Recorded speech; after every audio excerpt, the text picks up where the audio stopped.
guys, Drea here. Today I'm going to show you how you can take the custom button that we did on our first Duda tip in the series. That should look something like this. And now you can animate it like this. So you can have your own custom hover animation for your website, the way we have it on ours. So let's get started. First, go back to your Duda tip where you were working at. And if you followed our Duda tip number 1 in the series, your button should look something like this. So it changes the color of the arrow once you hover on it.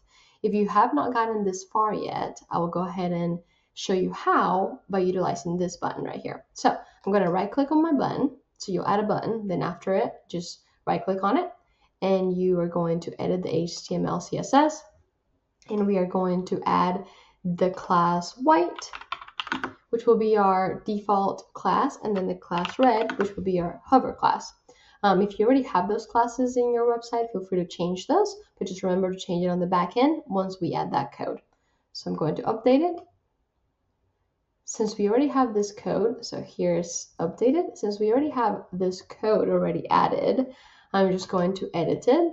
So I'll go here and site CSS.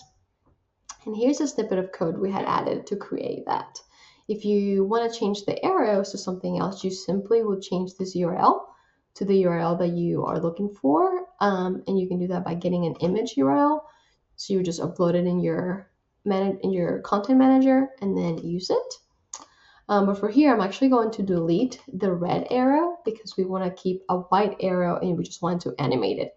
So I'm going to erase this line of code and I'm going to paste the transition that we have so that the arrow will move. So I'm moving the arrow here to the right 30 pixels, and I'm also adding a transition so that it will be a bit much smoother. If you have any questions when it comes to CSS transition, feel free to go to W3 Code School, I believe. They are very good about explaining everything to do with CSS, so we would suggest that. But you can also change the positioning of it and where the icon is by changing these right here. And I will also add a transition below the index so that it is smoother as well here. Okay, this looks all good to go. And I'm actually going to make it go a bit higher because I think it's a little bit low right now. I'm gonna save it, close, and there we have it. Now we have buttons that we have a custom button with a custom animation that will be perfect for your next website. So let us know if you have any questions, and we can't wait to see what you create. Thanks so much.